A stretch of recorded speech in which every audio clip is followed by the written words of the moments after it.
today our panel is going to discuss, as you know, the 19th Amendment and voting rights. And I can't think of a more, amazing week to talk about this topic.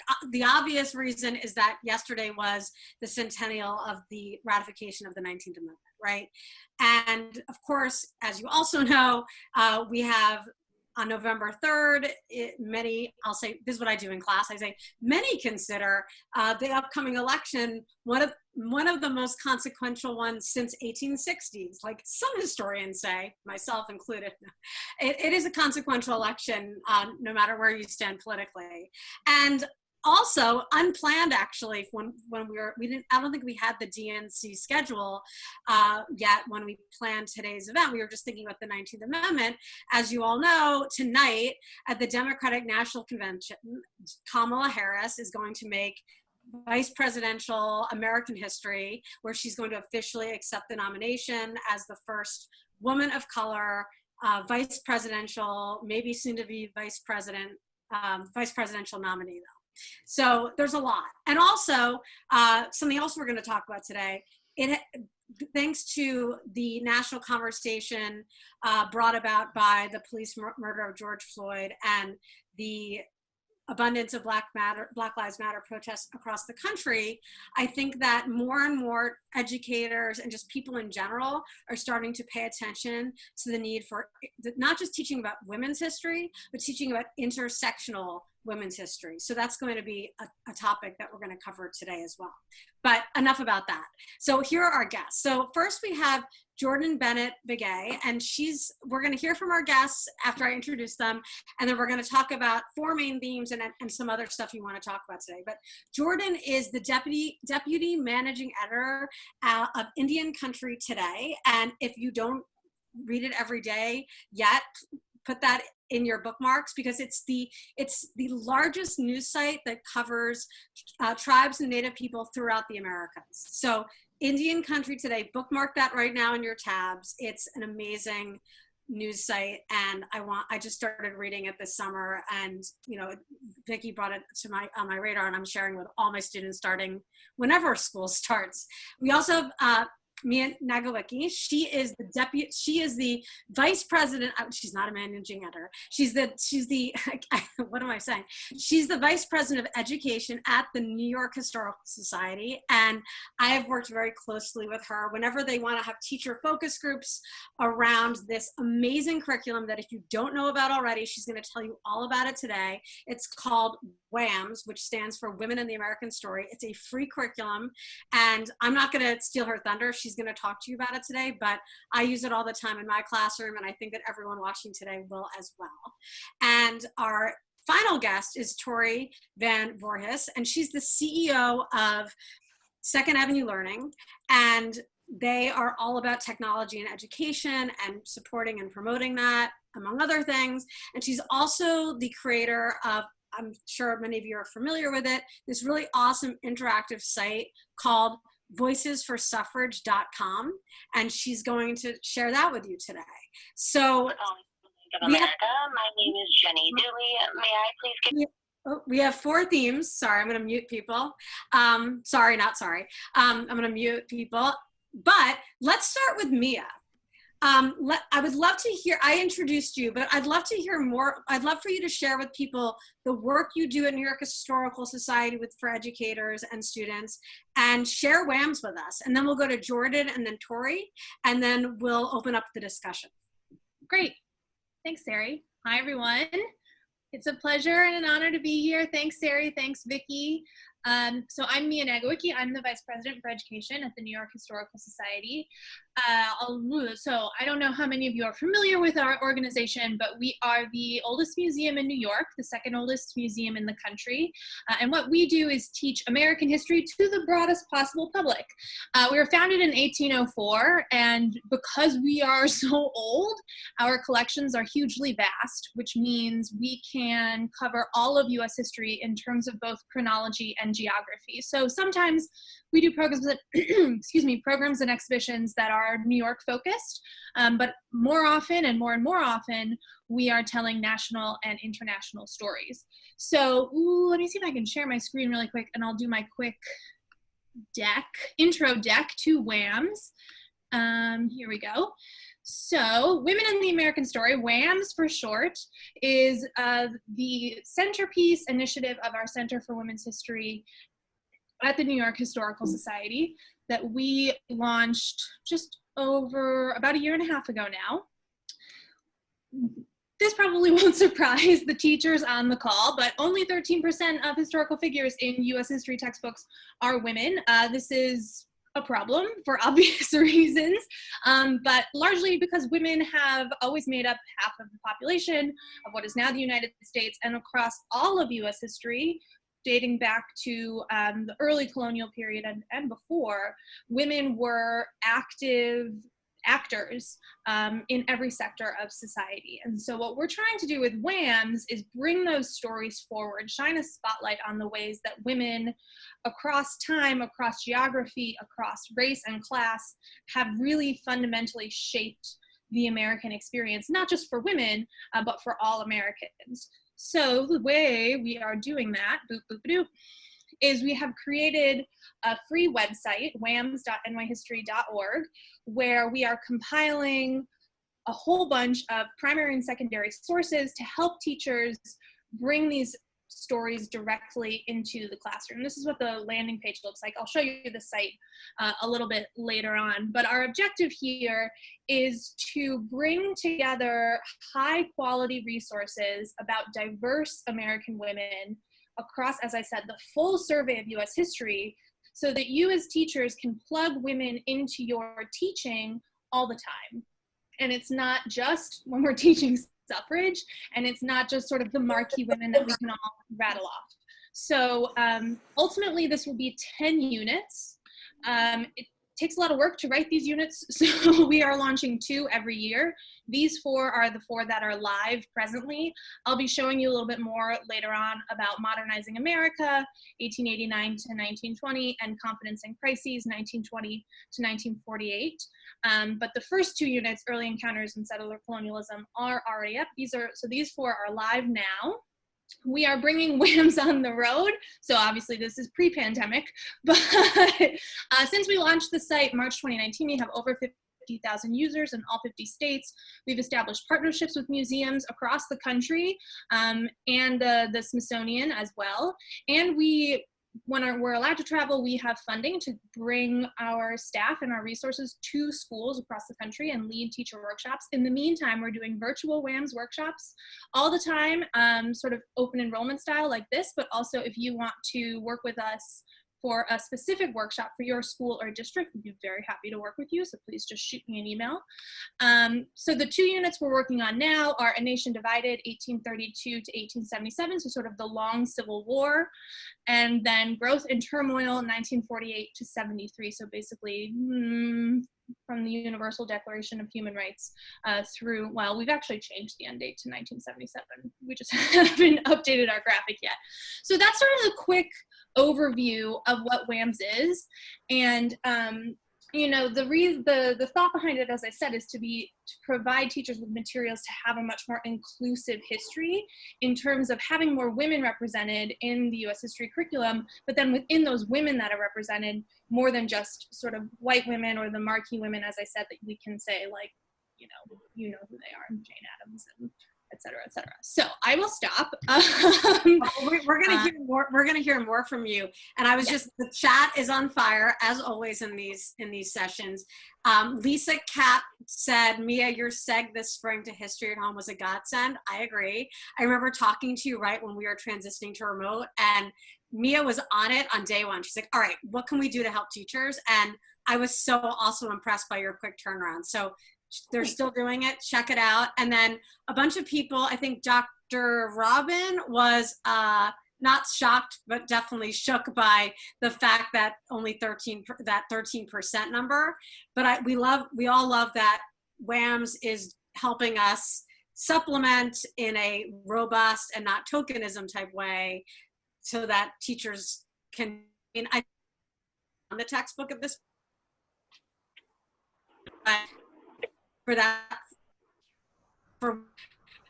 which brings us, so we're going to get back to you later, but thank you so much for that, which brings us to Jordan.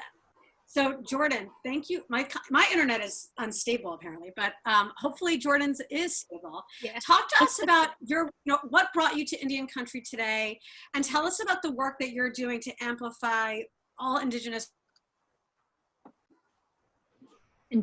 voice. I'm assuming Indigenous voices cut out.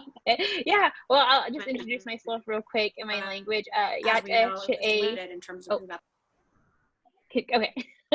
Sorry, I froze up there a little bit. It froze up, Sarah. You froze up a little, but Jordan came in and already started and saved you. Okay, Yeah. great. Jordan, take it away, Jordan. Sorry about that. You're good. Yate Jordan Binibigayan Kia Ani Ma Dishkiji Bashishi and Ose Tachi Dan Chanela. So my name is Jordan. I am a Navajo. I'm from the Navajo Nation. I grew up in the northwestern side of New Mexico, up in the corner there, about a mile or an hour from the Four Corners Monument. And I also actually, now I'm a deputy managing editor of Indian Country Today. I've been here for 2 years, and I'm based out of our Washington, D.C. bureau.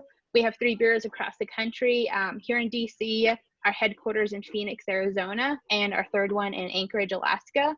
And it's funny, actually, before I came to Indian Country Today, I was a high school teacher. And so I was a gifted teacher, and I taught journalism, video production, and theater. It was one of the best moments of my life. It's so fun. I would have taught a little longer if not for this job, because I love reporting and being a journalist. So that's where my heart is. I guess we're Indian Country Today. So it's a news organization that's been around for nearly 40 years right now.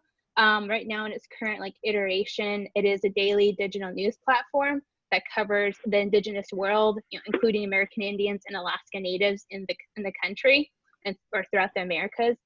And so our primary focus is to deliver news to a national audience on people's phones. We focus on our phone because everybody, that's how they read the news, and then we focus on desktop after that. So our news organization is a public media, and part of our coverage includes covering politics at the national, state, local, and tribal levels. We covered the 2018 election year, which was a record year for Native candidates running for office. And actually, my boss, my editor, Mark Trahant, he's Shoshone Bannock from Idaho. He was the one who's been tracking Native candidates running for office the past several years. So that's his work, culminating to a couple of years ago. So now 2020 is around, we're doing similar coverage. We're covering the Democrat National Convention this week. We're also covering the RNC next week. And we've been following a lot of the primary elections. And now finally we get to compile our list and total the Native candidates running this year, which is more than the 2018 election, we're happy to say, and there's more Native women running this year than 2018, so it's exciting to know that bit of information. In other areas that we cover are environmental issues, and since I'm in DC, a lot of policy, higher education, and of course the pandemic and how that's impacting our communities. And one of my big projects on that is that we started a COVID-19 database, because data collection is there's a huge gap of data collection in the Indian country. And so this was a project I started in March, when in our internal communication, our team was just sharing cases of COVID across Indian country. And at that time, Indian Health Service didn't have any daily updates. CDC didn't have daily updates for Native people. So we just started compiling it in the spreadsheet, and it grew into this big database now. And we partnered recently with Johns Hopkins University, and we have volunteers helping us trying to collect that data, because there's a lot of different nuances to it that I don't think a lot of people understand. We don't just track Native people who are sick. We're also counting non-Native people who are seen at tribally run health facilities, because they're the ones using tribal health resources. So we include that into the database. And then I guess we're crazy people, so during this pandemic, we also started a weekday newscast, just so we can keep Native communities informed, and that is picked up by First Nations Experience, FNX, and across the country in about, I guess, maybe 45 million households. I think it's a little more than that. Recently, Arizona PBS picked it up, so we have a primetime spot in there in Arizona. Yeah, and then And actually just last week or the week before that, 360 Alaska picked it up as well. So that's who we are. And we're covering again, we're having a live election night this year in 2020. We'll be doing a 2-hour block from what we know. 2 years ago, we did the first ever Native live election night where we covered elections like, you know, like CNN live, but we focused on Native candidates during that time. So that's us. That's who we are. That's amazing. And I'm so glad we're recording this for the teachers who were not able to attend, because you just listed, I was going, my follow-up question you already answered, which was, what should what if you had a wish list for social studies teachers, English teachers, all teachers, what should we be covering that your news organization is covering? And well, you already answered it. And I'm so happy this is recorded, because, and that I know that Vicki will share this information, because you just listed, like, I think 10 areas that are sorely lacking in most classrooms and are extremely important to include in how we teach about civics. So thank you for all the work that you're doing in your organization, and Mark and everyone. We'll get back to you because I have more questions, because we have a lot of different themes we want to cover. Tori, so great to have you here today. First, tell us about, you're the CEO of Second Avenue Learning, and I'm sure most people on here are familiar with Second Avenue Learning. Can you tell us about that? And then also talk to us about Beyond Suffrage. I was playing around with it this morning too, and I saw Mary Church on there, and it was just so fun to see how you included so many amazing figures from women's history. We're trying. So I first want to say thank you to Vicki and Sari for having me here today. It's really an honor to get to be with all of you. And I need to say thank you to the Library of Congress for helping fund the development of Voices for Suffrage. And so Second Avenue, I'm a former teacher. And I'm a historian by training, and I was in the classroom and I had this moment where I was like, there's a way for us to have bigger impact. And so I created Second Avenue, which is a metaphor for an alternate path to learning, to really leverage the power of digital to improve learning outcomes. It's not to replace teachers, it's really to enhance your teaching practice and to put interactivity and engagement in the hands of your students. So we're the secret sauce behind a lot of the applications that you may be using from companies like Pearson or McGraw-Hill, but we also build some of our own applications. And the one that I wanted to share with you guys today is Voices for Suffrage. And if I share my screen, here we go. This is the first page, I think, is it sharing? Share? Of the application. And it is, we have all of these great things. So if we want to go into research, we can see, here's Mary Church Terrell. I had her queued up even before you said anything, Sari. And, you know, we have a biography of her coming up, and we have pictures, and we have all sorts of facts about women from throughout the suffrage movement. One of the things that's very often forgotten is that it was 3 generations of women who fought together to make that the right to vote become a reality. And it was a very fraught 70 years, right? And that's one of the things that we're going to talk about. We also have this super cool interactive timeline that takes us from 1848 all across the development of women's rights. From 1887, you start to see, look at this, we have a state in the West. And if you watch, it's actually the West that brings suffrage to women before the East. And we always like to think of the East Coast as being that much more progressive than us. And it's a lot of fun to just see this evolution as it starts to come across the entire country. We have over 650 primary sources in here related to women's suffrage and over 200 different events. And then we also have guided tours, which we've designed to really make it easy for teachers to engage with key themes. And this one is on diversity, and it takes us from 1848 all the way through, and it looks at the contributions of African American women, Asian American women, and Native American women, in addition to the contributions that Caucasian women made. So this is a great way for you to get engaged. We've tried to make it pretty turnkey and also give you really great opportunities to research. And then we have a game where we've got the first slice already built, and we've got more of those coming soon. So we've got this, and then we've got a whole other thing that's on US election history. And I can stop sharing here. And it's called Election Edge. And if we want to talk at all about the current election, we can bring that up and look at current poll data if we have time at the end. And that's just trying to put the power of the pundits in all of your teachers' hands by aggregating poll data and having every election in US history available to you. So that's who we are. I have a couple of my interns who are on the call today. I think Sarah and Callie are here, and maybe Kathleen. They're all interns from Smith College, my alma mater, and they're really excited to get to help write women's history together. So that's us.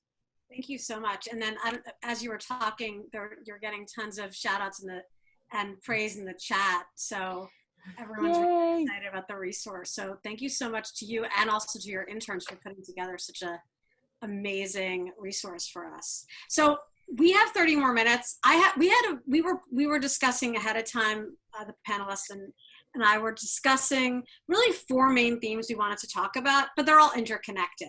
I want to at least get to the first couple, and I think the last 2 are interrelated. So the 4 themes we really wanted to talk about today and hear from you and also the panelists. First of all, the first thing that comes up all the time, and I actually want to, before we talk to the panelists, I'd love to hear from teachers and ask how you handle this. And the theme is underrepresentation of voice, right? We run into this a lot and now we have these resources from Tori and Mia, and of course Jordan's reporting and her paper and her various journalists reporting.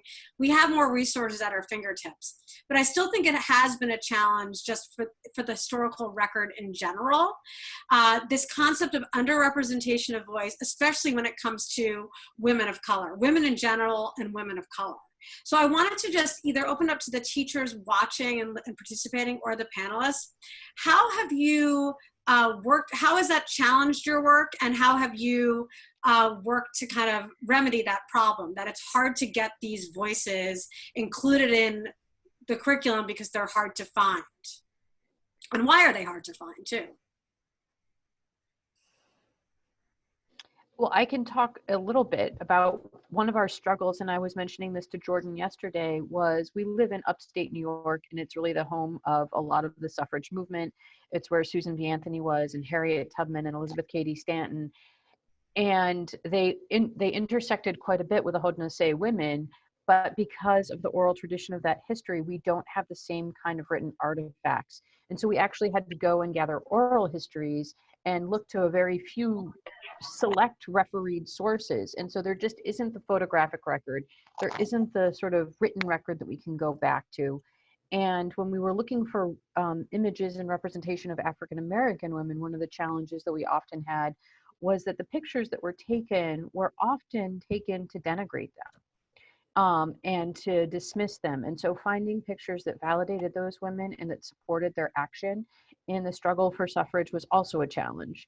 But, you know, and we're actually going out to resources outside the Library of Congress because we just can't get enough images to adequately represent them. Thank you. Jordan, we were talking a lot about this whole discussion about oral tradition and the discussion around should that be treated as a legitimate primary source. And I know Mia also has been working with that, as has been Tori. I'd love to hear from Jordan about that, this idea of oral storytelling. Yeah, and I think I didn't really think about it too until college came, and then finally when I was teaching, that I didn't really realize it was an issue, because I think growing up I was always taught that oral history, and I just kind of always innately knew that oral history was already a primary resource because these people lived it, like they know what's happened, and I think that's also like a skill. I think it's just also like a conflict of cultures, right? A cultures, like you have Western culture who documented it like on paper, and whereas again, like our languages weren't meant to be written down. So it's like the conflicting and hitting of the two. And so a lot of what we do is, I think we do run to it into our reporting too, which is why we always rely on resources. And so that's the oral history part of it that definitely helps out. And then again, we rely on our resources, like if they know of something, they can point us in the right direction. And so I think that's what kind of helps us, I guess, sift through the lack of primary sources on our end, because that's technically too like what we do as well. Awesome, thank you. And I want to hear from Mia, but I just wanted to read from, so Dr. Robin said that, Dr. Robin Kelso, do you mind jumping in? I'd love to hear what you wrote about in the chat, because I agree, and I think everyone in this room agrees. I'm going to unmute you. Oh, we need you There we go. I love teaching in small communities and working in small communities. I like seeing my families at the grocery store, well, most of the time anyway. But, you know, when I first started teaching, I wanted to deliberately shock these folks. And so I was looking for those across various topics, you know, across ethnicity, across LGBTQT, looking for those voices that I could supplement my curriculum with. And man, it was hard in the early 90s. It was almost like this is a really old school thing. You had to go to the card catalog to find stuff. And you young people probably don't know what that is, but I'm just really thankful for these new resources that, you know, there's just no reason not to include a more diverse voice in whatever it is you teach. Absolutely. And I work in New York City, and I think I saw Joe Schmitz on here. We were working on, he's been, I don't know if he's still here, but New York City is completely redesigning our curriculum and bringing in those voices. And we have a lot of, Mia's been an amazing partner in that. So I'd love to hear more about your thoughts on this whole idea about oral traditions, the challenges in bringing in the quote unquote other voices that are the voices of America. Yeah, so I have a lot of thoughts. Yeah. Sort of very big picture. Sometimes, very often, just women writ large, are sort of classified as minorities, which is hilarious because that's not how math works, but nevertheless. And when we at the New York Historical Society founded the Center for Women's History, a question we got asked all the time was, well, do you have women's history sources? And it's like, well, yes, of course. We have literally millions of things. And the work of doing women's history very often is just mining the collections differently and reading the sources differently. And you know, the example that I like to talk about is Carol Birkin, who's a very well-known historian. She's one of the advisors on our center and a great colleague of mine. And she has this wonderful story of when she was a doctoral candidate. She said to her advisor that she wanted to study women's history in the colonial period, and he laughed at her. And he said, well, A, there are no sources about that, and B, there's nothing to say. And she was like, well, I don't think that's true. I'm gonna go ahead and do it anyway. And she did, and now there are many, many, many books about women in the colonial period. And so I think this question of finding what we have learned through the Center for Women's History and through doing WAMs is there's actually tons of stuff. You just have to scratch the surface. And the challenge I think that we face in the context of K-12 education is that there's a difference between what's in the archive and what's usable in the classroom. There's also a difference between what's in the archive and what's in the curriculum and what's in a textbook. And that's why I'm so glad that we're doing WAMs. I'm so glad New York City is doing the work they're doing to rewrite the curriculum, because we as educators all know how political the textbook industry is. We also all know that the people who write the standards are the people who write the textbooks and vice versa. So it's just this echo chamber. And so my hope is that through the work that we're all doing collectively at the Historical Society, at the New York City DOE, that Tori and her colleagues are doing, that Jordan's doing, by giving the sources directly to the educators, we can sort of break down that echo chamber a little bit and bring in other types of voices and other stories so they become common knowledge. And then when we read the textbooks, we're like, well, wait a second. Why isn't Mary Church Terrell in here? Why isn't Sakala Saad in here? Why isn't Jovita Idar in here? But that's hard to do when those names aren't household names in the same way that the historical figures are that we all sort of grew up reading about in school. So, you know, one of the ways that we tackle this in WAMs is we have, in every unit, there are resources and there are life stories. So let me just see if I can share really quick to show you what I mean. share. Yes. So we'll just do this really quickly. This is the homepage for WAMS. Wow, WAMS. Fun. You can scroll around. Snackable content. That's an expression I learned. Snacks. Anyway, so as I said, every unit has a breakdown of different kinds of sources. So Modernizing America is perhaps the most presently relevant to our topic today. But as you can see, it's organized with key ideas, an introduction, so high-level overview, what's the history we're talking about, essential questions, and then they're broken into subsections, and that's where the stuff is. So if we click on women's suffrage, you'll see, again, more background information. And then we have these resources, which are primary sources with background information. And again, we're trying to bring in diverse voices and perspectives. So arguments for and against suffrage, white and black suffragists, anti-suffragists, what happened on election day in 1920. And then we also have these life stories. And this is where this question of primary sources, this is how we're trying to sort of start to address that. So number one, we've heard from teachers over and over again that biographies are some of the most effective tools for teaching history and engaging students' historical empathy. So what we've done is we select a group of women to sort of profile and write these short biographies. So here's our Mary Church Terrell bio, there's the image, and then they're all written at an 8th grade level. I saw somebody mentioned in the chat box ReadWorks. We're partnered with ReadWorks. They help us with our lexiling. And then there's vocabulary and discussion questions, etc.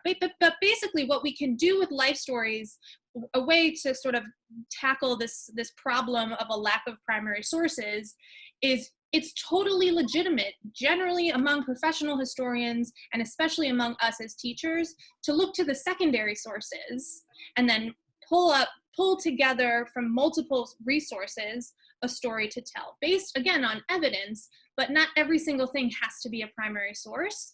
And so by bringing in these bios, and then you can pair it with other primary sources, etc., it allows us to have more voices present in a lesson or in a curriculum. I love that. And I think that's so helpful because, like you said, so many of these names are not household names because when we were in school, we were not taught these names. And unless you're someone seeking out this information and these resources and you're just relying on a textbook, they're not going to be names for your students. And that, I think, is educational malpractice at this point. Like Dr. Robin was saying, it's mightily available now. Angelique was earlier in the chat, and I think some people were giving her some resource ideas. I'd love to hear from Angelique because I think we're getting so many great resource ideas from WAMS and Tori's site, and of course Indian Country Today and their reporting, and this unpacking this notion that oral history isn't a primary source and not something that we can use. I think that's really important. But Angelique's bringing up a really interesting concern that she grapples with. We'd love to hear from you. So, hi, I teach in Massachusetts. I teach an LLD program. So I'm already at the elementary level. My students all struggle with communication and reading disabilities. So when I'm trying to find information for them, sometimes I can find a really good text or a primary source that's geared for their grade level, but is inaccessible for their reading level. So I will record myself reading it or read it with them, and we'll do structured word inquiry and pre-teaching of vocabulary and stuff. But in order for them to be able to access stuff semi-independently or independently, I either have to take the primary sources and reword them. So I basically just rewrite articles in a way that's at a much lower reading level. Or I have to really dig to find stuff that's relevant to the topic, but also still accessible for them. So accessibility is a thing that makes it a little bit more difficult, especially since a lot of this stuff is newer that we're introducing into classes, and a lot of it is geared more for middle school, high school. We're trying to filter it in with students. I don't even teach social studies. I try to just incorporate it in reading and writing. So any ideas, A Mighty Girl, I forgot about that account. So that's a good resource, but any ideas are super welcome.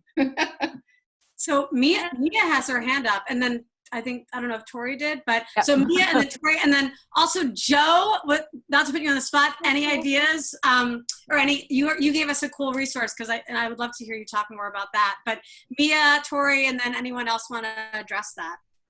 Yeah, I mean, mean, I will just say, Angelique, I totally hear you. It's a perennial problem. One small way that we are starting to try to address it is, this won't be up until November, but we are making a series of short, like 2 to 3 minute animated videos based on life stories from WAMs that will be on the WAM site, and they'll all be captioned. So I think those might be a good place. I mean, they'll be great for everyone, I think, but including and especially elementary, and also something that we've been hearing and talking a lot about is just for all learners during remote learning, the problem of reading fatigue, that now students have to read the instructions and then read the materials and then write and then read. It's just so much more reading than telling and talking and discussing than when we're teaching and learning in person. So I'm hopeful that the videos will be one small way to help. I'm so excited about the videos. So one of the things that we've done, and I can share my screen here in just a second, is we have made videos for the beginnings and ends of all of our guided tours. And if we look inside, we use the metaphor of a scrapbook to make it easy for people to sort of understand. And if we continue, they can use this sort of like really intuitive way of getting around.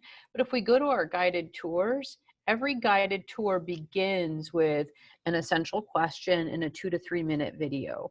And then after they've done all the activities, there's like a 2 to 3 minute video wrap up.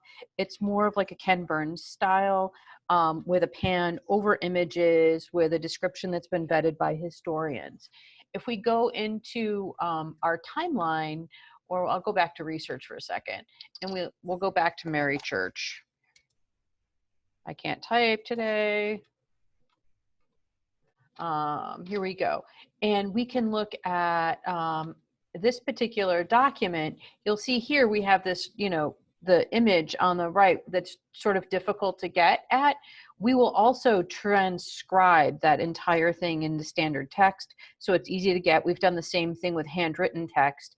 And we also have descriptions that are written at the 8th grade level for every single source that we've included. So we've tried to make things accessible and readable, and we've also included video components. And then we also always have, if I go back here, we always have and you're gonna laugh at this, Vicki, we always have the Observe, Reflect tool that's available from the Library of Congress linked everywhere. So if you don't know that, I can put a link to that in the chat as well. So we've tried to make things super accessible by having transcriptions of the primary source documents, descriptions of them, and then those will work with JAWS readers as well. That's awesome. And Mia just said, that's such a great resource. Mia said that she forgot that they do document transcriptions and simplifications for all primary sources. So that's awesome. And Angelique says thank you. So yeah, and I think that's a really important conversation, and it's great to know that people who are producing and creating these materials are mindful of it and trying to respond to the different reading levels of all the kids.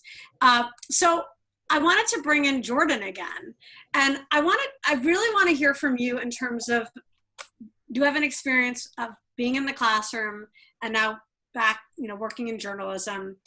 What do you think is imperative for teachers to be covering in this upcoming 2020 election? Because I think that whether you're you're lucky enough to be a social studies teacher like myself, I'm kidding, or you're teaching anything, or even if you are here and you're a parent or you talk to young people, what's your advice for how we should be talking about and framing the 2020 election?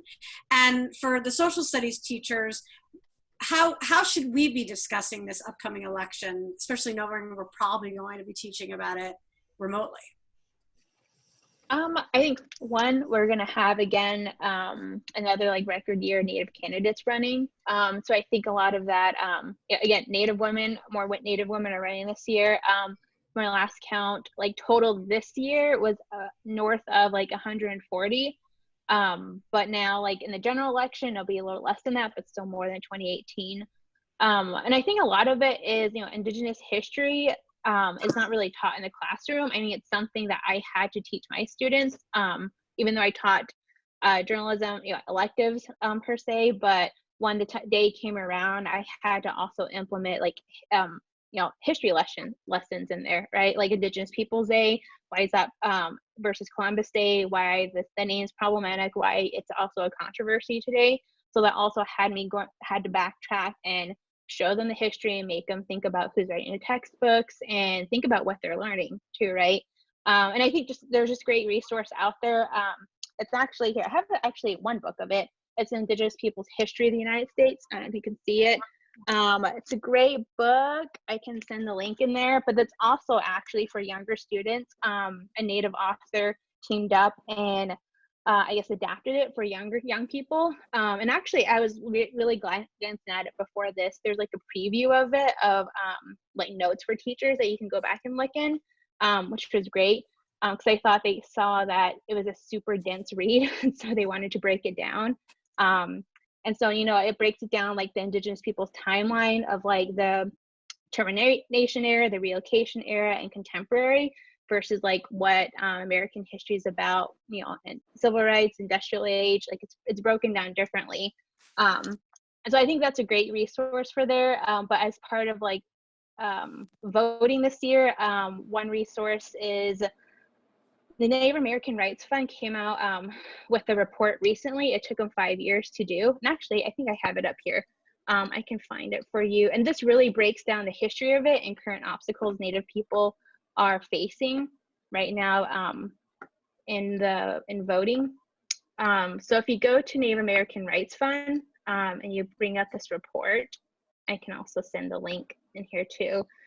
They did this 5-year report and they traveled around Indian country or different Native communities around the country to see what was, other obstacles that Native people are continuing to face today, voter suppression, access to the ballot boxes, what unique resources or other unique barriers they're having to do, voter ID laws, tribal ID laws, but this really breaks it down. It's super long, of course, maybe for kids, maybe high school students can also look at it. But I think this was definitely a huge resource, at least for me and our team who are covering elections, because we always had to grapple and like look at different sources and compile them. But the Native American Rights Fund, they've been around since 1970. They do a great job of, covering this overall. So I think those are two big resources that teachers can use like with the 2020 election. And also just, I guess, watching our coverage too, because a lot of it, I feel like people think that Native people can't vote. They're still out there just, I don't know, doing whatever, drinking, stereotypes that they have out there. But now that they're, contemporary people running for office, you had people, they're speaking at the DNC just last night. You had the Navajo Nation president giving remarks. So I think those current events, staying current, I think is really crucial during this time. I love that. Yeah, staying current is crucial. That's absolutely true. And one theme I'm hearing from everyone, whether people who are participating in the chat or our panelists, is that I think that it's wrong to think that you can't do complexity. You can't discuss the complexity of historical issues and moments and movements with our students, regardless of, K through 12, right? I think there's ways to teach complexity and going beyond just, the way I was taught about the 19th Amendment was women got the right to vote in 1920, the end, right? And I think that just that one example, we all know that was the beginning of the story, right? And I think that it's wrong to think that you can't teach the complexity of that issue to young people. It's not something you just have to relegate to the 11th and 12th grade. I think we can teach that by taking the different resources that everybody's sharing with us today and modifying them. And I love Angelique's idea of, although it adds a little extra work, reading it to your students. It puts having some editorial say over what you keep in there, but still at keeping the complexity of the story. And I want Vicki to, because I don't think we found a sorority sister in the house.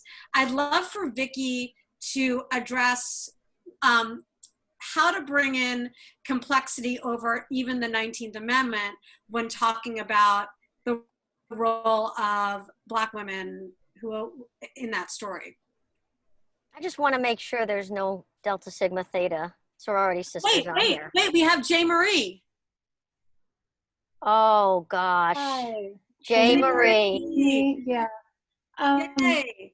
Can you tell us the story of Delta Sigma Theta and how we should be teaching about that in our classrooms? So I'm sure everyone on here has already gone to our national webpage, and we're an international sorority and also a non-governmental organization that's recognized by the government for the work that we do internationally as well as locally in the United States. And we were founded in 1913 on the campus of Howard University by 22 women who were students there, who were, some of them were of lighter complexions and some of them who were of darker complexions. I noticed on here that someone wrote that those were the only women who were of African American descent who were marching in the women's suffrage movement. I think those facts needed to be checked because I don't think that's accurate. No, sorry.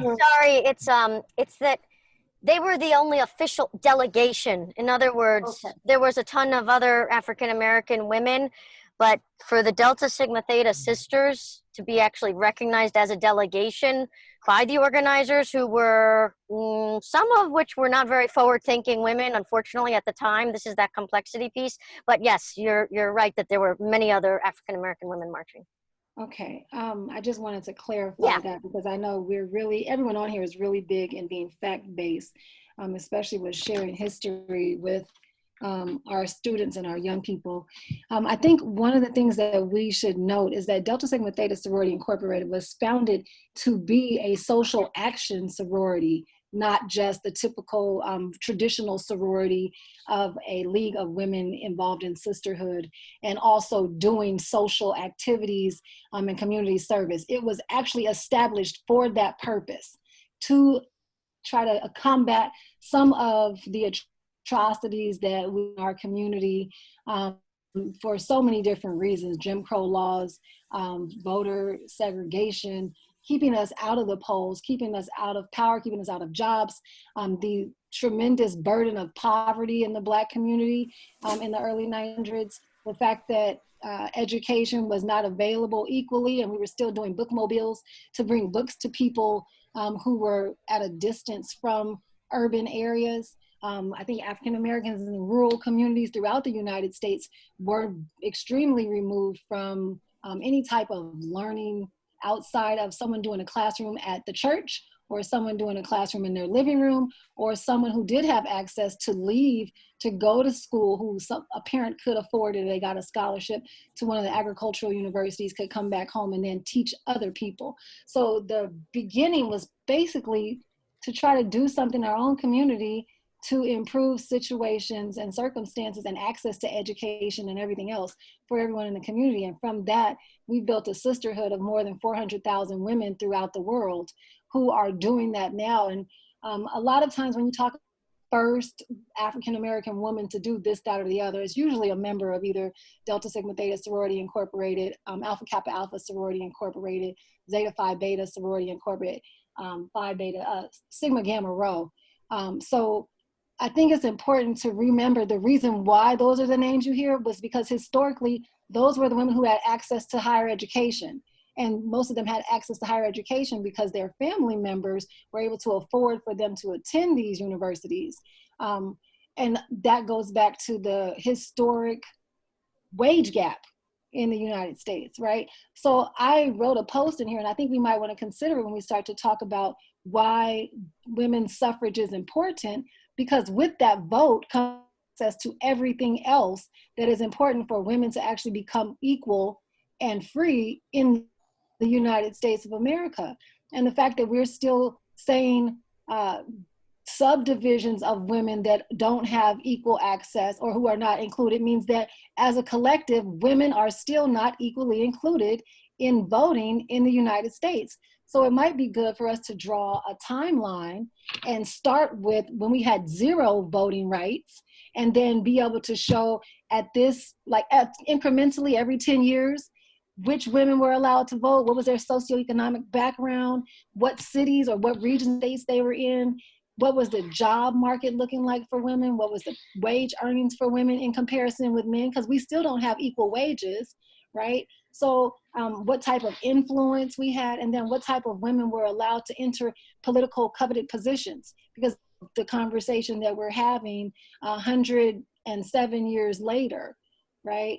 So I think when we start, because my daughter is 8, she's in the 4th grade, and they've already been talking for 2 years now, this complexity you're talking about.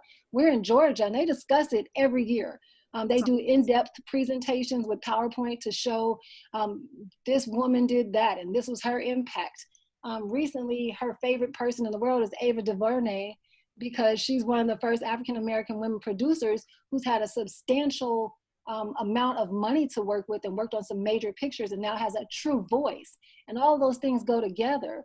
And I think it's important if we're, and I'm going to stop now because I'm monopolizing the conversation. No, this is great. This is it's very important for us to teach our young women self-empowerment and the tools and the avenues that we've historically used to get that self-empowerment, and where we stand today as we're passing the baton to the next generation, because they don't understand it. And when we say women's suffrage, it means a lot to us, because us and our parents and the silent generation, you know, we got the silent generation, the baby boomers, we have, for me, it's Gen X, and we have Gen Y, we have these millennials who have no clue because we're not passing the importance on to them. You know, and for them, a lot of things are spoon-fed to them. They have this easy access lifestyle, the iPhone generation, but so they don't understand the struggles that went into us getting a little bit closer to some type of equality, gender equality in the United States. And it's about time that we make it important. I love the fact that the Me Too movement has made some headway. However, just listening to this conversation alone, and my mother is Native American. She's Inuit from Alaska. They call us Eskimo, which is a derogatory term, right? And, you know, people saw Chilly Willy, so they thought it was okay, right? You know, but I think we're still having these similar types of conversations because we've been very assuaged by this notion that the numbers are going up percentage-wise throughout the different segments of the collective of women in the United States, but none of them have reached 100%. Not what we have no way of saying, and that's a good distraction, right? That if we can say, well, this segment over here is closer, you know, that segment over there might be way, way behind at 3% or 13% or 20%. But this one, we've got 98% or 67%. Well, we want to get to the point where all women have equal access to a vote and all the wonderful benefits that come along with it. So it's important to frame it cross-sectionally and collectively about why it's important now. And to help, I keep hearing about women's suffrage as if it's something historic. Women's suffrage goes on every single day of our lives. absolutely. And we have to keep it current, and we have to keep it immediate and important. And thank you for letting me talk. Thank you so much. And that I'm so glad you are here today. And you really summarized a lot of what all of us were saying. There's no reason today in 2020 not to teach the complexity of this. We have to stop teaching about women as a monolith, and also not teaching about Black women as a monolith or Indigenous women as a monolith. And because of the access to all these different resources that are only growing, that does inspire me so much. We as educators, you know, who are in this room right now, can now pass on these materials and these ideas to other educators and parents. So, and I agree. And also just teaching the importance of incremental change is so important, because I think that young people want, you know, we want that immediate gratification. And I think it's important to talk about the incremental change along the way. Of course, not telling young people to wait, but also understanding that to highlight the ways that things can gradually change, but it has to take constant action. So thank you so much, J. Marie, for being here. It's so exciting. And it's 4 o'clock. And I know I don't want to take the rest of everyone's day away, but I wanted to see if there's anything anyone else wanted to add today.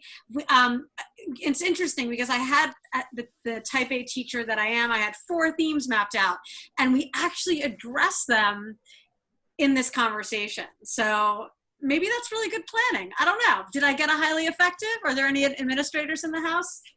I'll show you my lesson plan later. But this conversation, I mean, again, like all of these, I would love to continue this for another hour. And just thank you, Joseph. I appreciate it. You're my principal now. Gabriella, we didn't get to hear from you. Do we have? Yes, we should definitely hear from Gabriella. Okay. So Gabriella, I wrote your name down earlier, and I am obsessed with what you're teaching. So Yes. Can you share with everyone who missed that earlier in the chat? And if we can have like 5 more minutes of people's time, is that? And okay? I'm sending everyone notes. You don't have to be taking notes. I put it all in a nice format that you can use with your students, share with other teachers. So, you know, there you go. Yeah, Gabriella, please tell us about your course and what you did. Okay, andiamo. Okay, so I teach languages, and I teach Spanish right now. And I'm very passionate about teaching through the lens of social justice. So in my department, we don't teach with textbooks.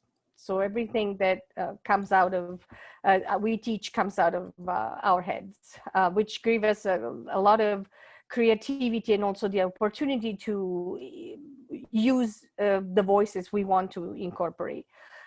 So we have a class that it's a semester. I teach in an all-girls school, the Windsor School in Boston. And I teach upper school, and we have a class that it's a semester course done both in the fall and in the spring, that it's centered on the theme of justice. So we explore what is justice and what does justice look like, but also we explore different types of justice. So educational justice, justice in immigration, and so forth. So based on an amazing TV series that it's a Spanish TV series called La Otra Mirada, we created a sort of a unit about women's rights. And we also use a book that it's published here in the United States, and it's called El Futuro es Femenino, The Future is Feminine. And it's a sort of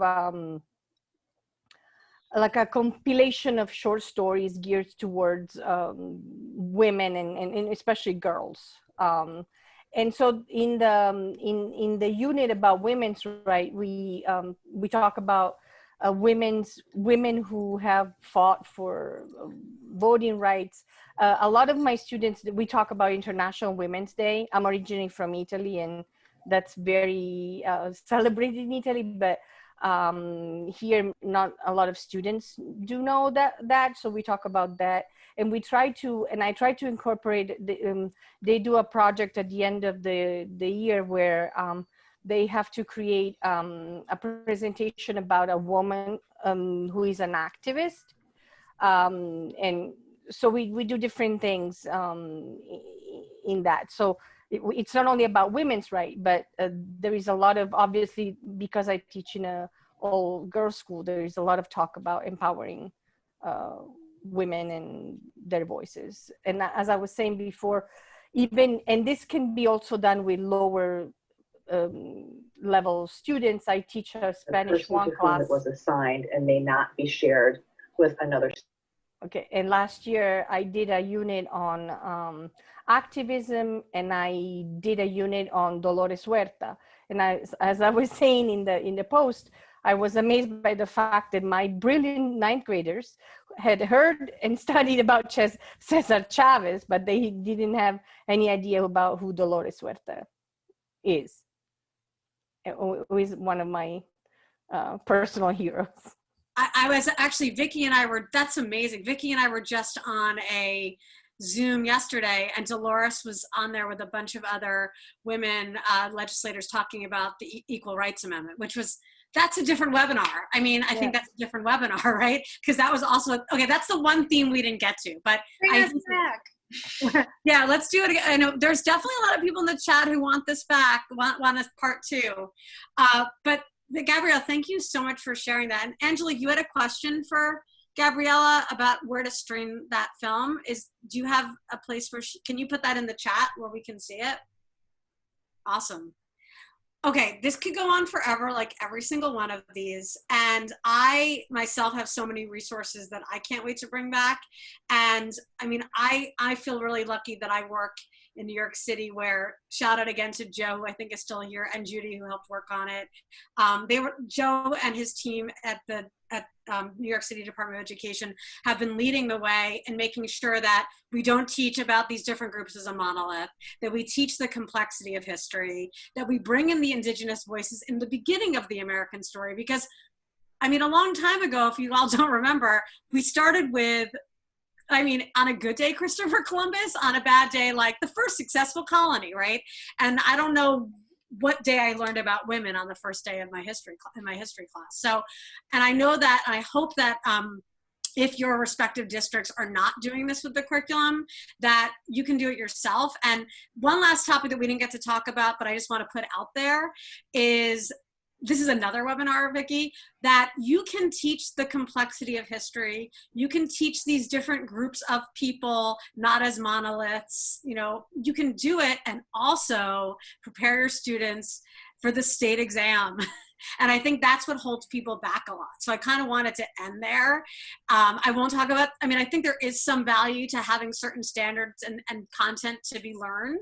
So I'm not speaking out against standardized tests. I just think that we have to stop using that as an excuse to not teach this content, because I think that you can teach these concepts like justice, like civics. You can, when you're teaching about women in history and how they helped move incremental change for the right to vote, you're teaching about civics, right? And I think that that's important, that we stop relegating women to this and just all non-white men as just the others that we can bring in every once in a while. And that's why I'm so happy to have so many people turn out for this conversation. And there's just, I can't wait to see the compilation of everything in the chat.